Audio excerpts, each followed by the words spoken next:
यहीं से देखिए, ये भगवान विष्णु का कुंड है, नारायण जी।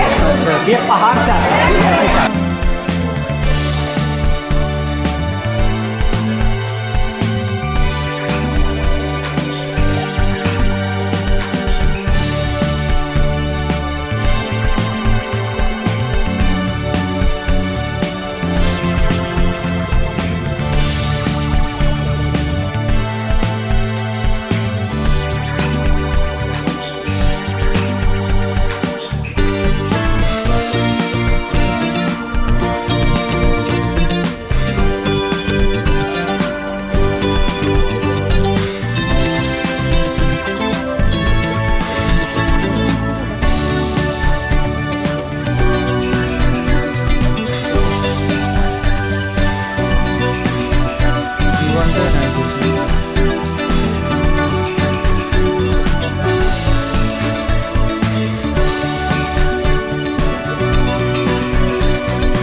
আজ 28শে অক্টোবর, সময় দুপুর 1:45 আমরা নালন্দা থেকে রওনা দিলাম গন্তব্য রাজগীর।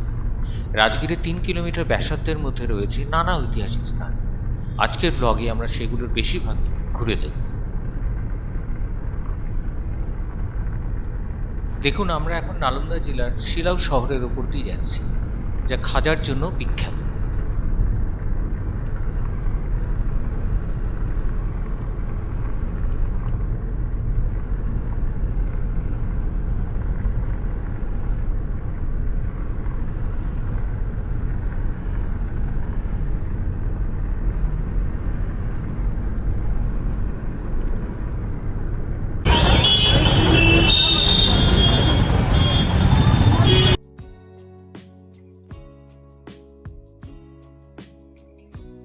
এই আমরা ব্রহ্মকুণ্ডে পৌঁছে গেলাম।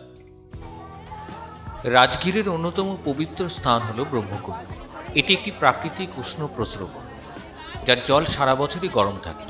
বিশ্বাস করা হয় স্বয়ং সৃষ্টিকর্তা ব্রহ্মা এই কুণ্ডকে আশীর্বাদ করেছিলেন, সেখান থেকে এর নাম ব্রহ্মকুণ্ড।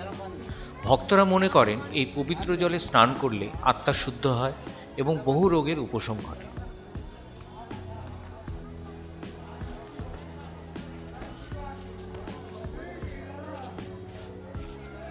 দেখুন, চারপাশে থাকা প্রাচীন মন্দিরগুলো এই স্থানকে এক গভীর আধ্যাত্মিক আবহে আচ্ছন্ন করে রেখেছে।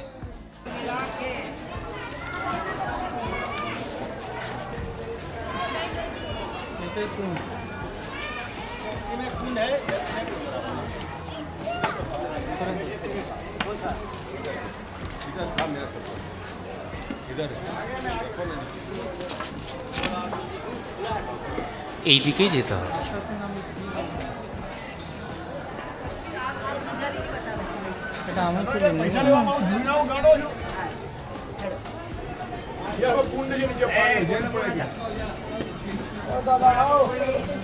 बहुत बड़ा बना है।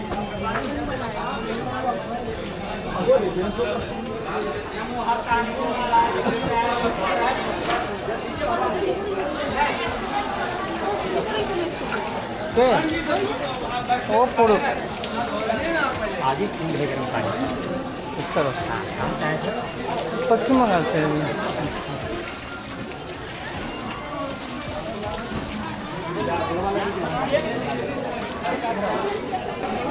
ग्राम है।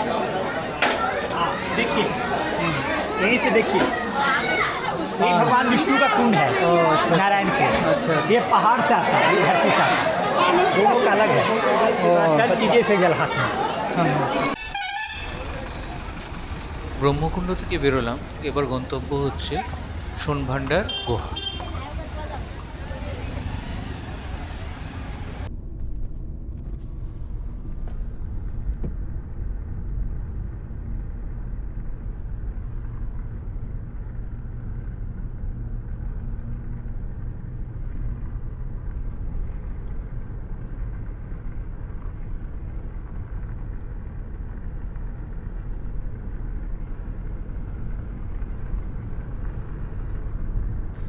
পৌঁছে গেলাম।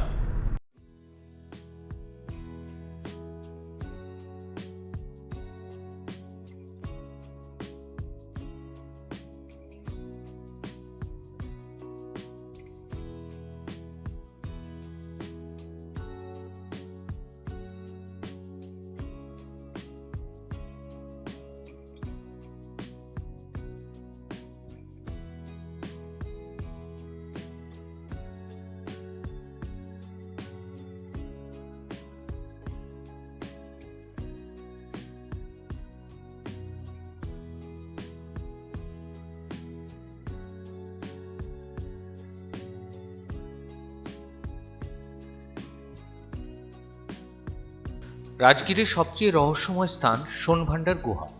মৌর্য যুগে নির্মিত এই গুহাগুলি প্রথমে আজীবক সম্প্রদায়ের হলেও পরে জৈন ধর্মের সঙ্গে যুক্ত হয়। এই গুহাগুলিকে অনেকেই ঐতিহাসিক মগধ সাম্রাজ্যের গোপন ধনভাণ্ডার বলে মনে করে। গুহার দেয়ালে খোদাই করা শঙ্খলিপি আজও পুরোপুরি পাঠোদ্ধার করা যায়নি। অনেকে বিশ্বাস করেন এই লিপি আসলে একটি সাংকেতিক নির্দেশ, যা রাজা জরাসন্ধের গুপ্ত ধনভাণ্ডারের দিকে ইঙ্গিত করে। পাশেই থাকা লোহার দ্বারা সিল করা এই অংশ রহস্যকে আরও গভীর করে তোলে।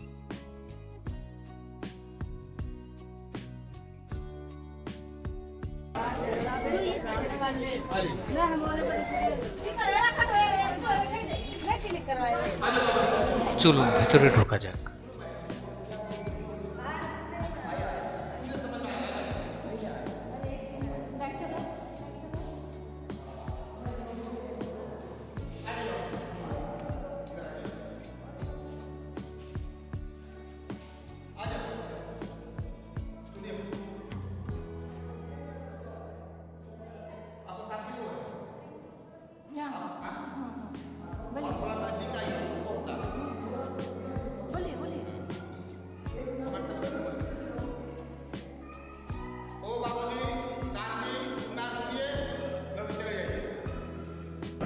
हमारी तरफ से नमस्कार।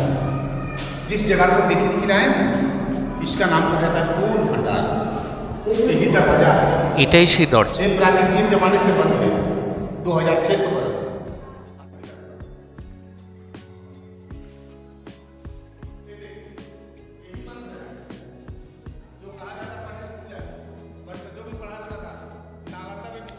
এটাই সেই সাংকেতিক নির্দেশ যা রাজা জরাসন্ধের গুপ্ত ধনভাণ্ডারের দিকে ইঙ্গিত করে।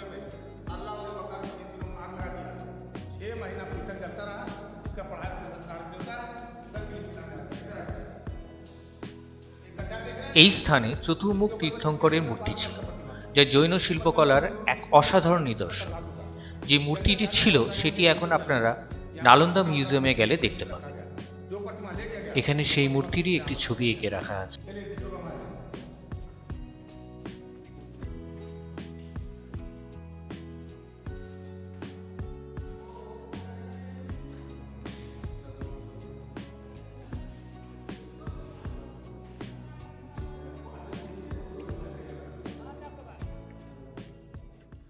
लेगा था। इनके क्या कोई भी साधना तपस्या करने के लाते थे, किन्हों नीचे किन्हों ऊपर दिए शांति के लिए। ये 1934 का भूकंप में टूट गया। जब इसका सफाई किया गया, इसके भीतर में बुद्ध वाले कहते हैं हमारा है, जैन वाले कहते हैं हमारा है, दोनों मिलकर पूजा करते हैं।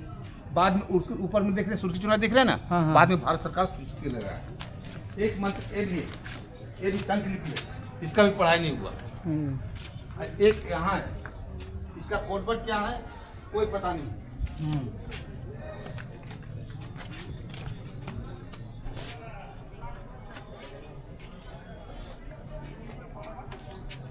इधर में सारे प्रतिमा को नष्ट कर दिए, वक्ता कीजिए। यहाँ का नाम गिरिवर्ज, गिरी का मतलब जहाँ घूमने के लिए इसका नाम कहते हैं राजगीर, मगर यहाँ का नाम राजगीर नहीं है। राजगीर हो गया आपका बस स्टैंड पास में अजातशत्रु किला मैदान, यहाँ का नाम है गिरिवर्ज। ये 5 पहाड़ी से घिरा हुआ है। पहला पहाड़ विपलाचल, दूसरा पहाड़ रत्नागिरी, तीसरा पहाड़ उदयगिरी, चौथा पहाड़ सोनागिरी, ये 5वां पहाड़ बेहबारगिरी। 5 पहाड़ी से घिरा हुआ इसका नाम गिरिवर्ज। गिरी का मतलब पर्वत, वर्ज का मतलब बास। ओ बाबू ऊपर नहीं जाना है, ऊपर नहीं जाना भैया, ऊपर नहीं। इसका नाम गिरिवर्ज, गिरी का मतलब पर्वत, वर्ज का मतलब बासी। रहने वाले मगध का राजा जरासंध, जरासंध के बाद आया बिंबिसार, बिंबिसार का बेटा राजा अजातशत्रु, अजातशत्रु का बेटा राजा उदयन। उन्हें पता चला कि दादाजी को कारागार देकर मार डाला, यहाँ छोड़ कर पटना पाट चल गया, यहाँ खाली रह गया। नमस्कार।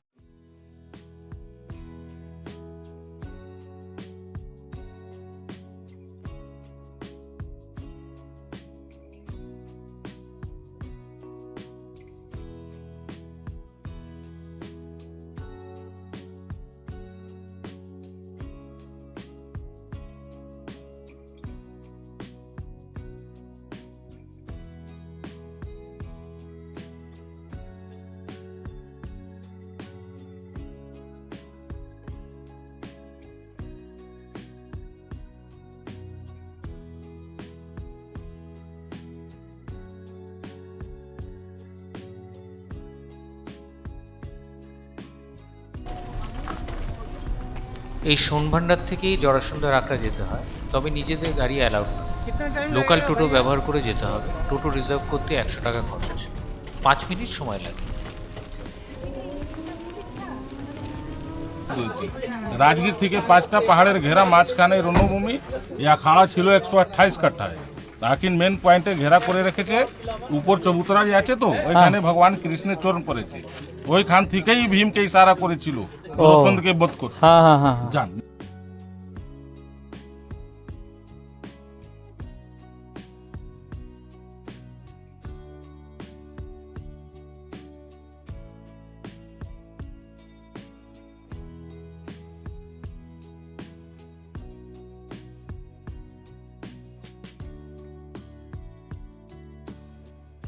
এখন আমরা দাঁড়িয়ে আছি জরাসন্ধের আখড়ায়, এক ঐতিহাসিক যুদ্ধক্ষেত্রে। মহাভারত অনুযায়ী এখানে পাণ্ডুপুত্র ভীম ও মগধরাজ জরাসন্ধের মধ্যে 28 দিন ধরে চলেছিল ভয়ঙ্কর মল্লযুদ্ধ। শেষ পর্যন্ত ভীম জরাসন্ধকে পরাজিত করেন। এই চতুষ্কোণ পাথরের কাঠামো এবং নরম সাদা মাটি আজও একটি প্রাচীন কুস্তির আখড়ার চিহ্ন বহন করে। এটি শুধু একটি স্থান নয়, এটি শক্তি, সাহস আর পৌরাণিক ইতিহাসের জীবন্ত স্মৃতি।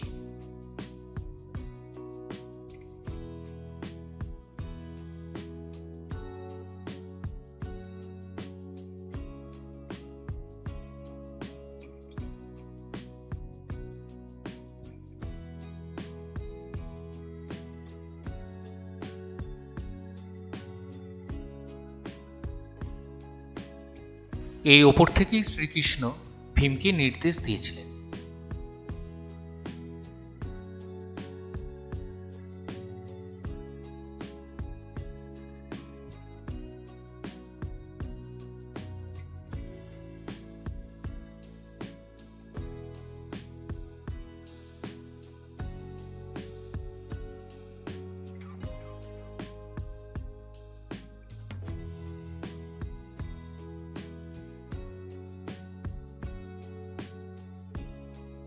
ভালো করে লক্ষ্য করুন, আখড়াটা 5টা পাহাড় দিয়ে ঘেরা।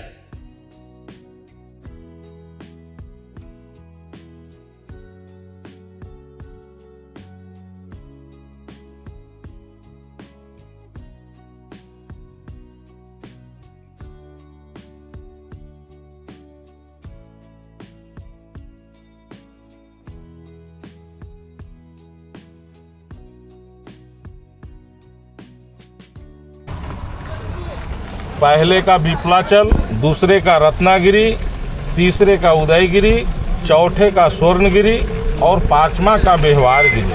ये 5 पहाड़ से घिरा हुआ रणभूमि। आओ गड़े पर बैठ के आवे ना बोलते हो, बैठ के जी माँ तो पैसा कटिए मरता हो, नहीं बैठावे के करो। জরাসন্ধের আখড়া থেকে বেরিয়ে এবার আমরা যাচ্ছি সাইক্লোপিয়ান ওয়াল।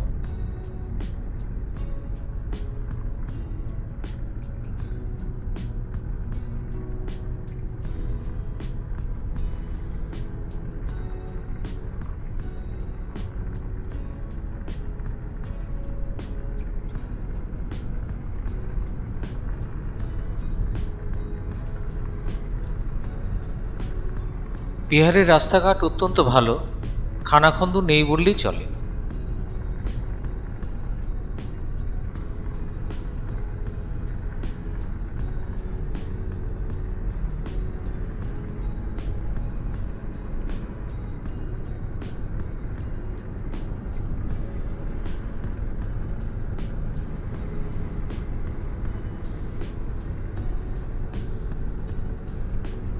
দ্রষ্টব্য স্থানগুলো খুব কাছাকাছি, তাই এখানে ঘোড়ায় টানা টমটমও চলাচল করে।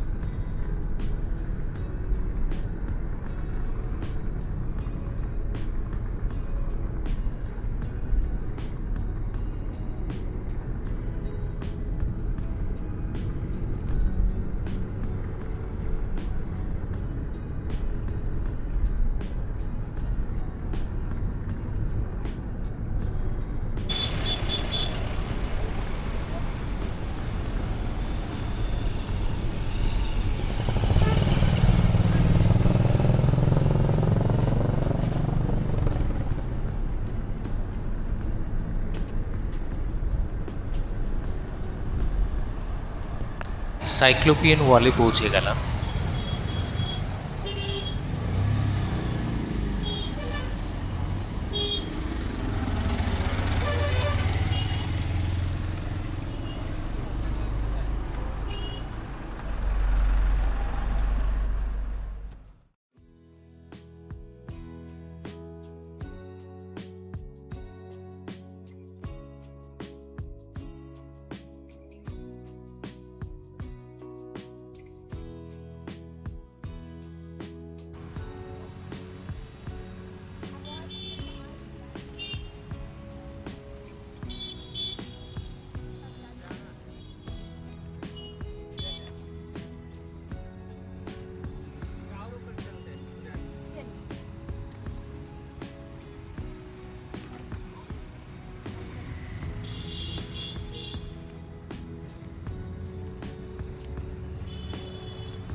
রাজগীরের সাইক্লোপিয়ান ওয়াল হলো একটি প্রাচীন প্রতিরক্ষা প্রাচীর, যা প্রায় 2500 বছর আগে মগধ সাম্রাজ্যের দ্বারা নির্মিত হয়েছে।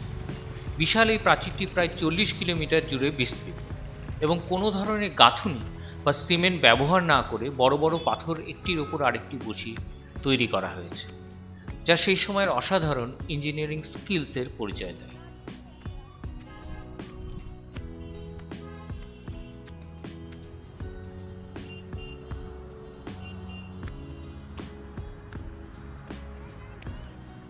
এই প্রাচীরটি প্রাচীন মগধের রাজধানী রাজগীর শহরকে রক্ষা করার জন্য একটি শক্তিশালী প্রতিরক্ষা বলয় হিসেবে কাজ করে।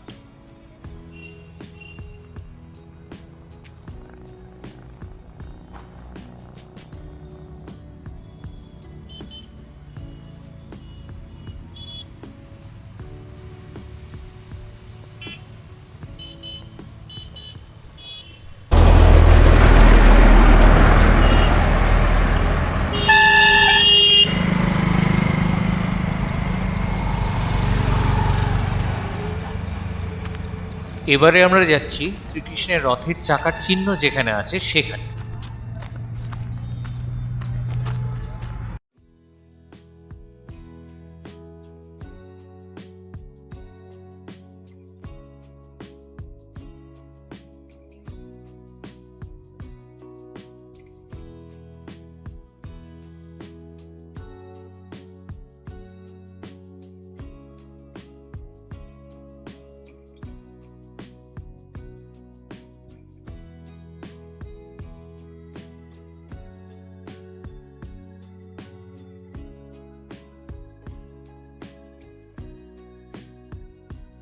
মহাভারতের কাহিনী অনুযায়ী মগধরাজ জরাসন্ধের সঙ্গে যুদ্ধে লিপ্ত হয়ে শ্রীকৃষ্ণ যখন রাজগীর ত্যাগ করছিলেন, তখন জরাসন্ধ তার রথ লক্ষ্য করে শিলানিক্ষেপ করতে থাকেন। পাথরের আঘাত এড়াতে শ্রীকৃষ্ণকে অত্যন্ত দ্রুত ও কৌশলে তার রথ চালাতে হয়েছিল, যার ফলে পাহাড়ের পাথরের রথের চাকার গভীর চিহ্ন সৃষ্টি হয়।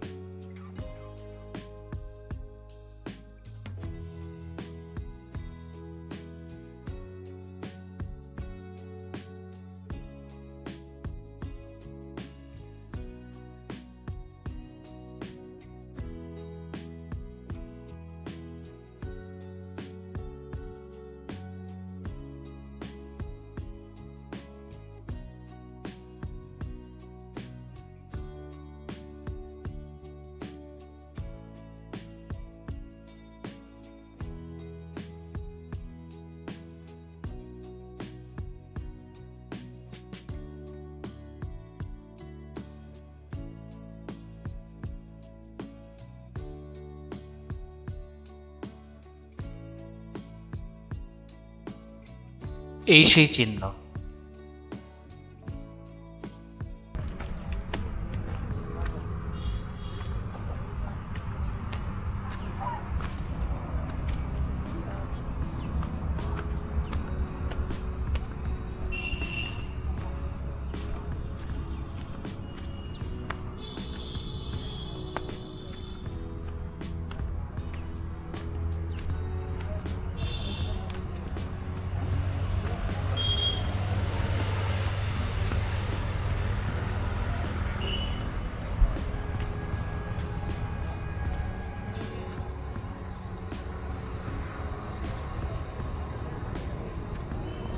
এটাই উদয়গিরি পাহাড়।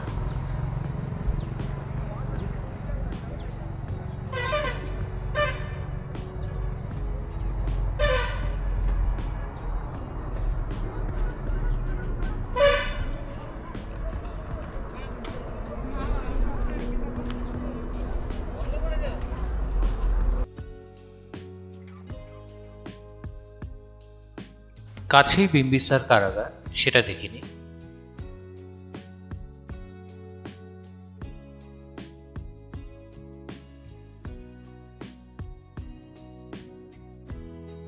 তাই বলে ওই পাহাড়ে বুদ্ধদেবের মাউন্টেন ইয়েটা যেন ও দেখতে পায়, এই জন্য ও বলেছিল যে এই যে ধ্বংসাবশেষ, এটাই বিম্বিসার কারাগার। মগধের সম্রাট বিম্বিসার, যিনি হর্যঙ্ক বংশের প্রতিষ্ঠাতা। কিন্তু ইতিহাসে নির্মম পরিহাস, এই রাজাকেই তার নিজের পুত্র অজাতশত্রু বন্দী করেছিলেন। বন্দিত্বের মধ্যেও বিম্বিসার এমন এক স্থান বেছে নিয়েছিলেন যেখান থেকে তিনি গৃদ্ধকূট পর্বত দেখতে পেতেন, গৌতম বুদ্ধের ধর্মোপদেশ দেওয়ার স্থান।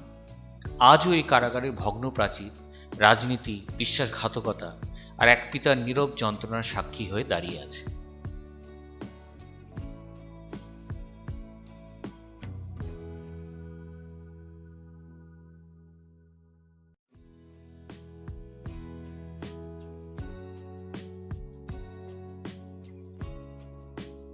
সামনে সেই গৃদ্ধকূট পর্বত।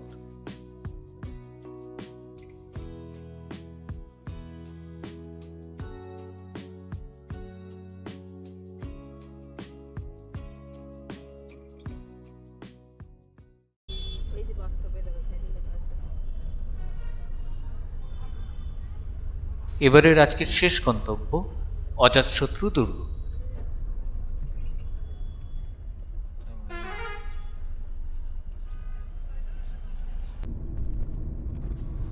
এটা রাজগীর বাস স্ট্যান্ড।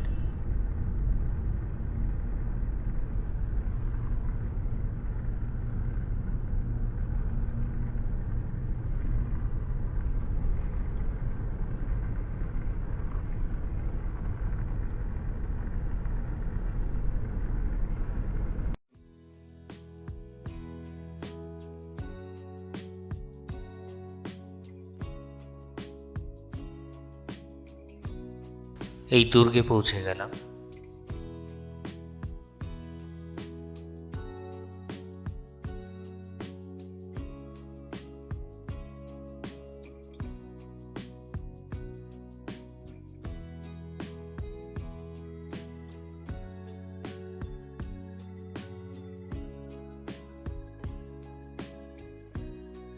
রাজগীরে অবস্থিত এই অজাতশত্রুর দুর্গ তার সামরিক দক্ষতা ও দূরদর্শী কৌশলের এক নীরব সাক্ষী।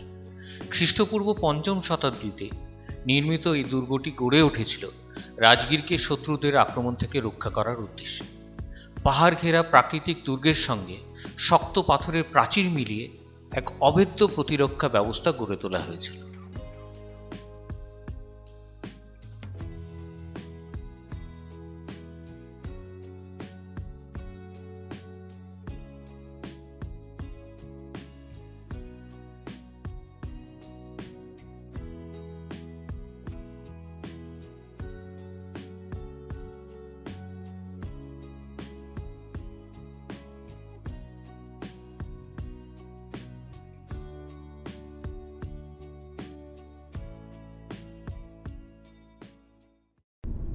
অজাতশত্রু দুর্গ থেকে বেরিয়ে পড়লাম। এটা বিহার ভ্রমণ সিরিজ চলছে, যদি আগের পর্বগুলো না দেখে থাকেন তাহলে অবশ্যই দেখে নেন। আগামী পর্বে কি থাকছে সেটা ভিডিও শেষে দেওয়া আছে, একবার দেখে নেবেন। আজকের ভিডিওটি কেমন লাগলো মন্তব্য করে জানাতে ভুলবেন না কিন্তু। ভালো লাগলে অবশ্যই লাইক, শেয়ার এবং সাবস্ক্রাইব করবেন। বেল আইকনে ট্যাপ করুন যাতে আমরা নতুন ভিডিও আপলোড করলে সঙ্গে সঙ্গে আপনি নোটিফিকেশন পেয়ে যাবেন। আবার দেখা হচ্ছে আগামী ভিডিওতে।